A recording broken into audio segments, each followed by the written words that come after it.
అప్పుడు మళ్లీ పాల సముద్రాన్ని చిలకడం మొదలుపెట్టారు.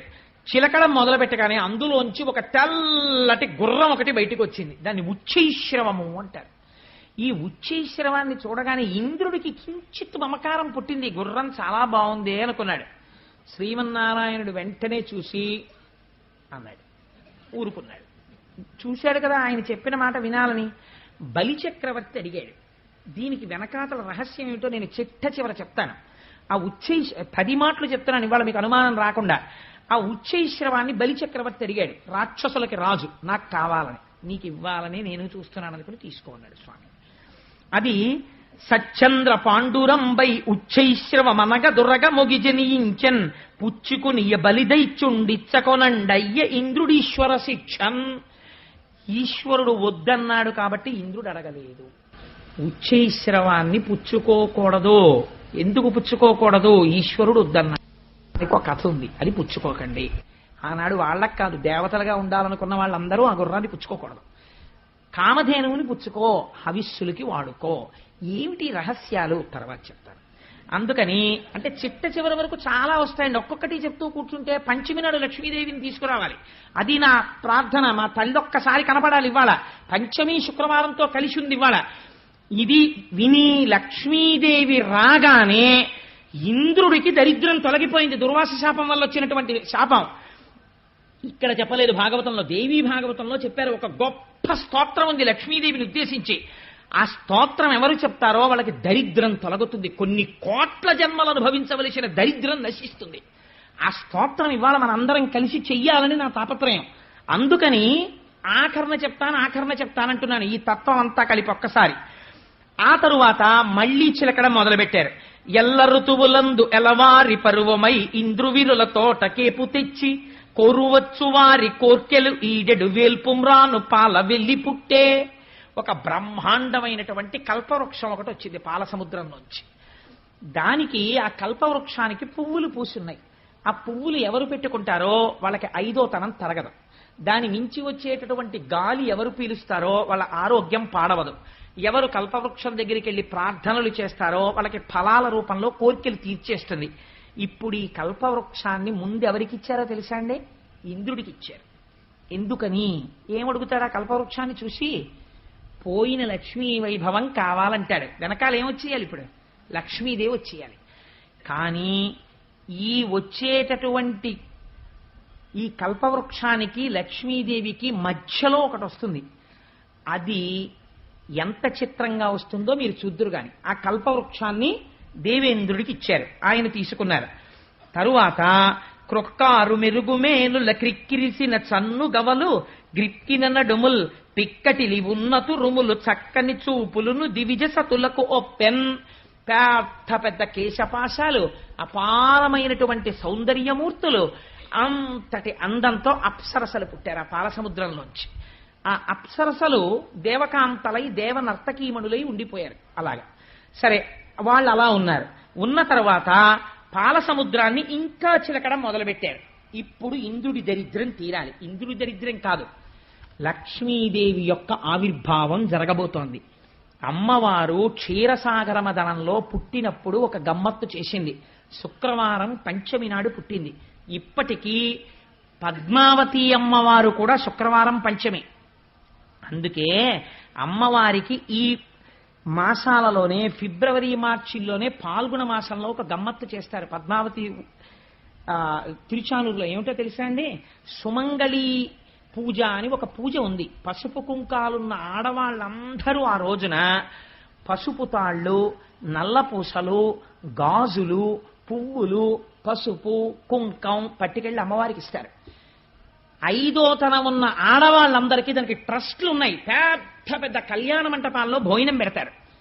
వాళ్ళందరితో కలిసి లక్ష్మీదేవి వచ్చి కూర్చుని భోజనం చేస్తుంది. ఇప్పటికీ ప్రతి ఏడాది ఇప్పటికీ మనకి తిరుచానూరులో జరుగుతుంటుంది ఉత్సవం. అందుచేతనే అమ్మవారి ఆవిర్భావం జరిగి రేపు కళ్యాణం జరిగిన తర్వాత కాకినాడ పట్టణంలో ఉన్న సువాసినులందరూ కొన్ని కోట్ల జన్మలు అలా పసుపు కుంకాలతో ఐశ్వర్యంతో ఉండి కుటుంబాలని రక్షించుకుని వాళ్ళు ధర్మ మార్గంలో భర్తలు ప్రవర్తించేటట్టు చూడాలనే లక్ష్మీ పూజ ఆదివారం పెట్టుకున్నాం. ఇప్పుడు మళ్ళీ పాల సముద్రాన్ని చిలికారు.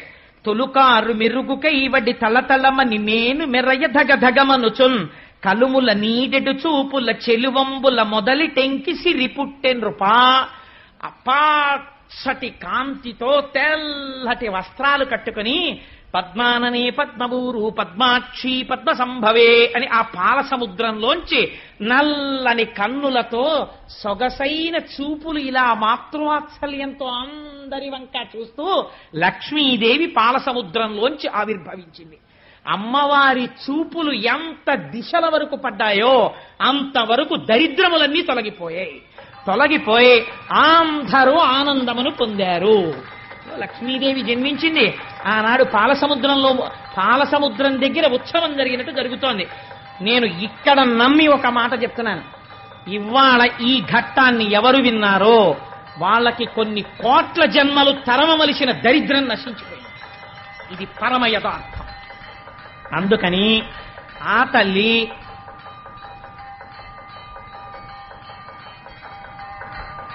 ఒక్కసారి మీ అందరూ కూడా మానసికంగా అదిగో అక్కడ నీరాజనాన్ని తీసుకోండి. ఒక్కసారి అది కళ్ళకద్దుకుని నమస్కారం చేసుకోండి. స్వామి త్రిమూర్త్యాత్మకమై దత్తాత్రేయుడై ఉన్నాడు. చక్కటి జేగంటలు మోగే ఈ దేవాలయంలోను అటువంటి పరమ పవిత్రమైనటువంటి లక్ష్మీదేవి యొక్క ఆవిర్భావము జరిగింది. ఇంకా దేవేంద్రుడికి దరిద్రం ఏమిటండి? అందుకే పోతన గారు ప్రారంభిస్తూనే లక్ష్మీ ఆవిర్భావాన్ని ఎంత గొప్ప మాట వేశారో చూడండి. కలుముల నీడెడు చూపుల, అమ్మవారి చూపుల్లోంచి ఐశ్వర్యం వస్తుంది. అందుకే ఆదివారం నాడు కనకధారా స్తోత్రాన్ని అనుసంధానం చేస్తున్నాం. శంకరాచార్య స్వామి వారి దేవాలయ నిర్మాణం జరిగినప్పుడు అందరికీ కూడా కొన్ని వేల ప్రతులు ముద్ర వేసి పంచిపెట్టారు సత్యనారాయణ రెడ్డి గారు. ఎవరైనా కనకధారా స్తోత్రం లేని వాళ్ళుంటే ఈ రేపట్లోనే జెరాక్స్ చేయించుకుని తెచ్చుకోండి. అమ్మవారి చూపుల గురించి శంకరాచార్యుల వారు ఎంత వర్ణన చేశారో కనకధారలో. ఆ రోజున లక్ష్మీ పూజ చెయ్యగానే అందరం కలిసి కనకధారా స్తోత్రం చేద్దాం ఫలితాన్ని పొందడం కోసమని. అందుకని కలుముల నీడెడు చూపుల అమ్మవారి యొక్క దృష్టిలోంచి ఐశ్వర్యం కురిసేస్తోందిట. అటువంటి చూపులు చూస్తూ అమ్మవారు మళ్ళీ పాల సముద్రము నుండి చెలువంబుల మొదలి టెంకి సిరి పుట్టెన్రుపా ఆ లక్ష్మీదేవి ఆవిర్భవించినది. ఇప్పుడు పుట్టగానే ఆ తల్లి యవ్వనంలో పుట్టి ఇంద్రుడు వెంటనే కలశస్థాపనం చేసి అమ్మవారిని ఆ దర్శనం చేసి చెప్పినటువంటి స్తోత్రం భాగవతంలో లేదు, కానీ దేవీ భాగవతంలో ఉంది. దానికి పెద్దలు ఒక మాట చెప్తారు. ఈ స్తోత్రాన్ని తెలిసి కాని తెలియక కాని ఎవరైనా కొన్ని రోజుల నియమం ఉంది చేస్తే వాడికి ఎంత ఐశ్వర్యం వెళ్ళిపోతుందంటే వాడు భూమండలాన్ని శాసించే చక్రవర్తిత్వానికి వెళ్ళిపోతాడు. తెలిసో తెలియకో చేసిన వాళ్లే అటువంటి ఐశ్వర్యవంతులయ్యారు. పక్కన నారాయణ భక్తితో కలిస్తే భక్తితో కూడిన ఐశ్వర్యం వస్తుంది.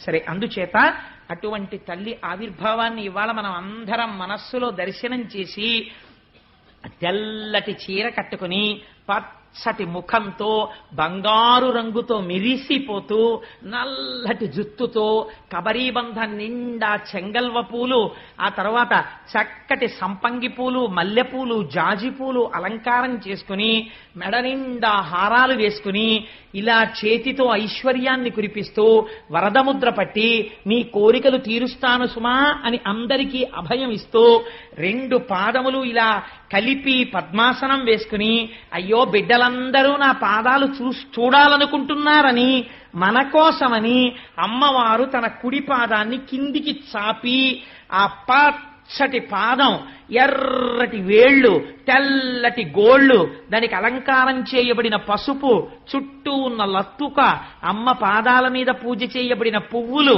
ఆ పువ్వులకి శిరస్సు ఉంచి ఆ పాదపద్మములకు నమస్కరిస్తూ మనం అందరం కలిసి ఒక్కసారి దేవీ భాగవతాంతర్గతమైనటువంటి ఆనాడు ఇంద్రుడు చేసినటువంటి లక్ష్మీ స్తోత్రాన్ని చెప్తాను.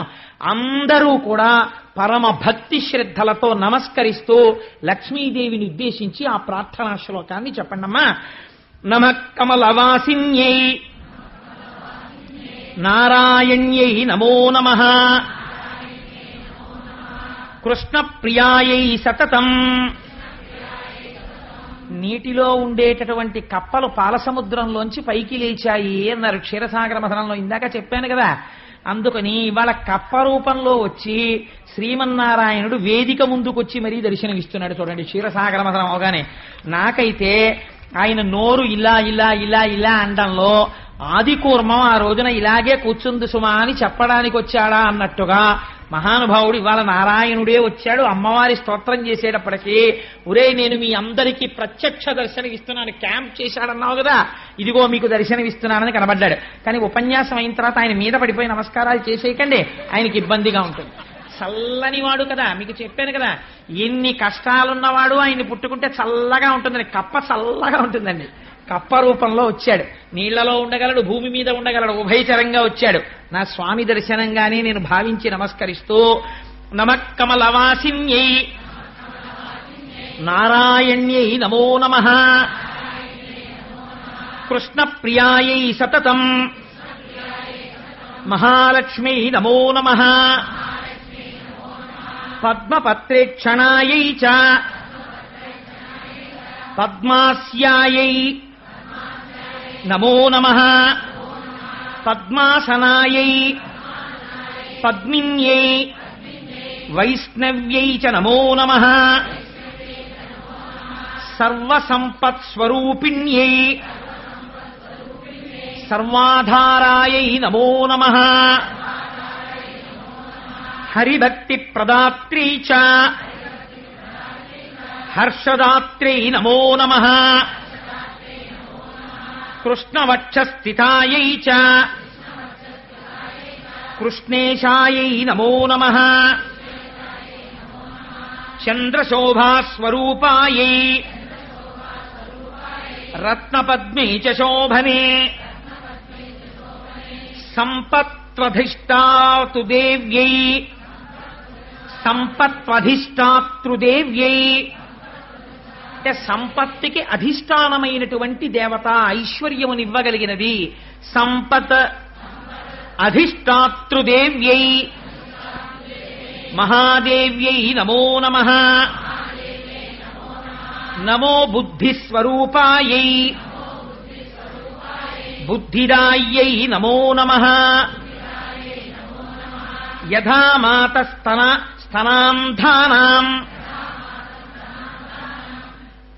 శిశూనాం శైశవే సదా. అంటే ఎంత గొప్ప స్తోత్రమో చూడండి, ఎలా పూర్తి చేస్తున్నారో. యథా మాతా స్తనాంధానాం శిశూనాం శైశవే సదా అంటే పిల్లవాడు శిశువుగా ఉన్నప్పుడు ఆ శిశువుగా ఉన్న బిడ్డన్ని బ్రతికించగలిగిన శక్తి ప్రపంచమునందు అమ్మ పాలు తప్ప వేరొకటి లేదు. ఈ లోకమునందు నేను సుఖశాంతులతో ఉండడానికి ఐశ్వర్యము తప్ప వేరొక దిక్కు లేదు. అందుకని ఐశ్వర్యము ఉండవలసినదే, ప్రయత్నపూర్వకంగా నిరసించకూడదు, తృప్తి ఉండాలి. అందుకని అమ్మా ఆనాడు బిడ్డడైనందుకు వాత్సల్యముతో అమ్మ పాలిచ్చి బ్రతికించినట్టు సమస్త లోకములకు తల్లివైన నువ్వు కూడా దయతో మాకు ఐశ్వర్యమునిచ్చి కాపాడు. ఎంత గొప్ప మాటతో పూర్తి చేశాడో చూడండి ఇంద్రుడు. యథా మాతా స్తనాంధానాం శిశూనాం శైశవే సదా తథా త్వం సర్వదా మాతా సర్వేషాం సర్వరూపతః. అలా అమ్మా మమ్మల్ని అందరినీ నువ్వు కాపాడి రక్షించు. అమ్మ స్తోత్రంలో ఒక గమ్మత్తుంది, మీరు గమనించారో లేదో. ఆ తల్లి ఏమి చెయ్యగలదో అంటే నారాయణ్యై నమో నమః అటువంటి తల్లి మనకి హరిభక్తి ప్రదాత్రై చ హర్షదాత్రై నమో నమః విష్ణు భక్తిని ఆవిడే ఇచ్చి ఆనందమును కల్పిస్తుంది. అందుకని ఇప్పుడు లక్ష్మి సంతోషించాలంటే మనం మళ్ళీ 11 మార్లు ఏవి చెప్పాలి? స్వామి నామం చెప్పాలి కదా. అందుకని అవి కూడా చెప్పేసి వెళ్ళిపోదాము, మనకి పెద్ద కష్టం ఏంటి, పొంగిపోయి చెప్పేస్తాం మనం కదా. అందుకని మీరేమనాలి? గోవింద గోవింద హరి గోవింద అనాలి. అందుకని అనండి, నిఖిల లోకేశ గోవింద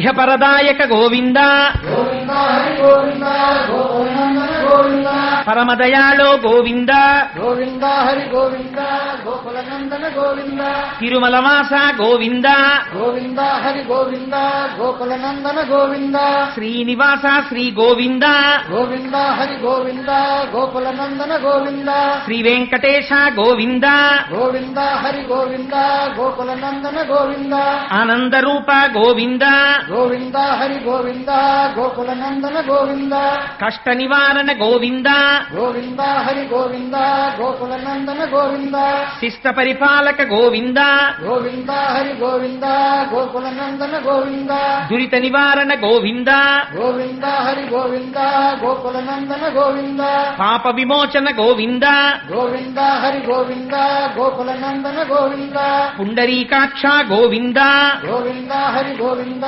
గోకులనందన గోవింద వజ్రమకుటధర గోవింద గోవింద హరి గోవింద గోకులనందన గోవింద గోవర్ధనోద్ధార గోవింద గోవింద హరి గోవింద గోకులనందన గోవింద లక్ష్మీవల్లభ గోవింద గోవింద హరి గోవింద గోకులనందన గోవింద మా రేపటి రోజు శనివారం, రేపటి రోజు కోసమే రిజర్వ్ చేశాను. అసలు ఆర్తిపడి రేపు లక్ష్మీ కళ్యాణం.